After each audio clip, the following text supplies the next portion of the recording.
Alam nyo mga kaibigan, sa panahon ngayon na napakamahal ng presyo ng gas, kailangan palaging nakakondisyon yung motor natin para hindi siya masyadong malakas kumain ng gas.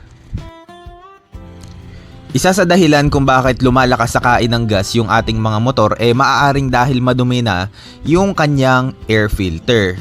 So kagaya na to mga kaibigan, yung kanyang air filter ay madumi na. Kung titignan nyo may mga dark spot na, ayan po ay langis. Langis po yan at saka dumi na nagsama kaya ganyan, dumumi yung aking air filter. Isa po ito sa dahilan kung bakit lumalakas yung kain ng gas ng mga motor natin. Pagka madumi yung air filter nyo, lumalakas na rin sa kain ng gas yan.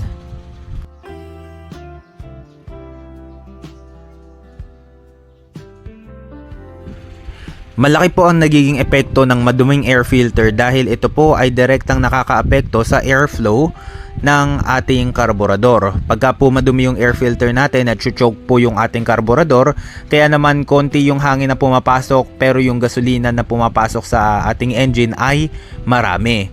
Dahil doon lumalakas sa gas at saka humihina sa hatak. Kailangan mga kaibigan na maintain nyo ng maayos yung inyong airbox. Dapat lagi po nating nalilinis yan. Kasi dyan po nai-stock yung mga dumi bago pumasok dun sa ating karburador. Kaya dapat malinis yan palagi.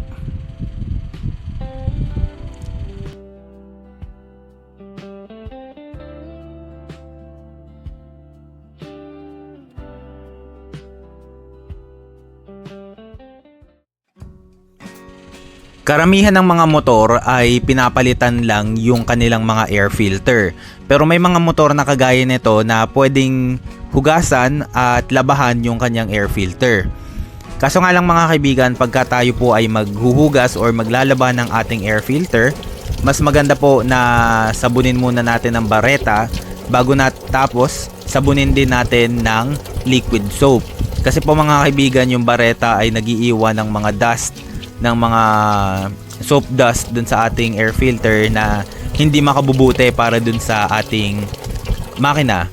Kaya naman pagkatapos natin siyang hugasan ng bareta, gamitan din po natin siya ng liquid soap para sa ganon ma-rinse out yung dust or yung soap dust na mula dun sa bareta na sabon. Tapos syempre kung may pambili kayo ng bago, di mas maganda bumili na lang kayo ng bago. Pero yung mga gantong klaseng air filter naman po ay washable yan. Kaya okay lang kung gusto nyong labahan. Kung wala pa kayong pampalit, pwede nyo siyang labahan.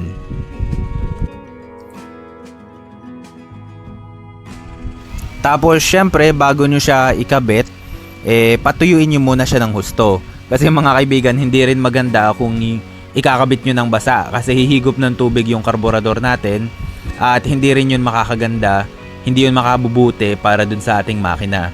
Kaya ayun, advice ko sa inyo, patuyuin nyo muna ng mabuti.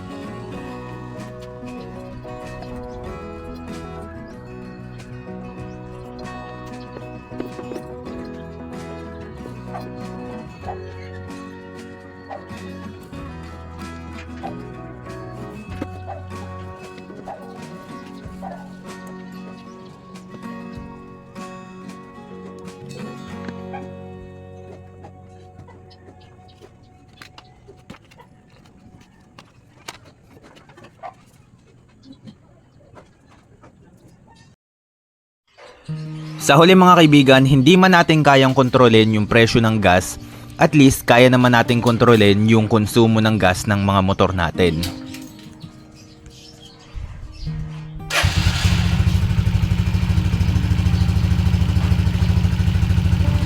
Tandaan nyo mga kaibigan, ang tibay ng motor ay hindi nakadepende sa brand ng motor. Nakadepende ito sa kung paano nyo alagaan yung motor nyo. Kung may mga katanungan kayo, just comment down below and pipilitin po nating sagutin yan. Yun lang po, paalam.